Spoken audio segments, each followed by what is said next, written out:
So then, it's worth answering this question. Well, how does this theme develop throughout the book of Romans? And I know we did a flyby last time. We're going to do that again, but an even quicker flyby, just to show you how this theme explains the content of Romans. Once again, if no people group is privileged before God, then all, or again, both Jew and Gentile, need the gospel. If nobody can keep the law of God, if nobody can fulfill the human vocation appropriately, then everyone needs the gospel. They all need the righteousness of God. Excuse me. If the gospel then is grounded in the justifying work of Christ, then God does not save through the law, but through faith. And in the gospel, God reveals this righteousness and creates a new humanity, the one family of God defined by faith. Chapters 3:21 through chapter 5, verse 21. Then the gospel does not lead to lawlessness, but produces the godliness, the righteous living, and the eternal glory the law never could. Chapters 6, 7, and 8. Then to answer the problematic question of the unbelief of Israel, well, the relationship of the Jews to the gospel grows out of a concern with the faithfulness of God. Is God right? Is God faithful? Does he fulfill his saving purposes? And Paul speaks to that in Romans 9, 10, and 11, so that finally the gospel addresses real world living for God's people, practical, ethical righteousness, as they await the consummation of the ages, the faithful saving activity of God, and thus the gospel brings the church together in unity as the eschatological people of God, chapters 12 through 16. You see, the gospel, driven by this theme, explains the content of Romans.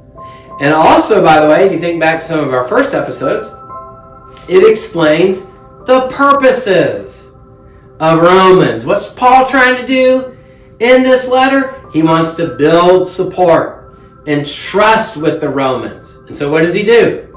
He lays out in full the gospel he proclaims.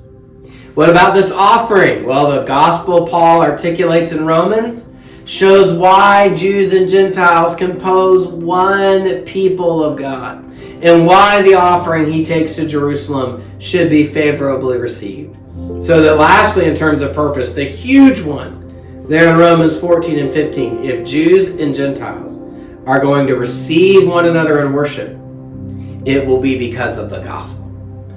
Only the gospel can bring people together like that, and people coming together like that is the necessary fruit of the gospel and the righteousness of God. And so in conclusion, as Doug Moo writes, all these purposes forced Paul to write a letter in which he carefully rehearsed his understanding of the gospel, especially as it related to the salvation historical question of Jews and Gentiles and the continuity of the plan of salvation. As another theologian has noted, Romans is still far removed from a dogmatic or systematic treatise on theology, but it is nevertheless the most sustained and reflective statement of Paul's own theology by Paul himself. And lastly, Romans is a gospel-based exposition and exhortation, a masterpiece of missionary theology, Christological exegesis, pastoral care, and artful rhetoric, all designed to win over the many strands of early Roman Christianity to Paul's gospel, to lend practical support to his mission in Spain and moral support for his immediate visit to Jerusalem, to draw Jewish and Gentile Christians in Rome closer together, to strengthen them in their faith despite the perils of Roman culture. And this, friends, is our message for the church and for the world.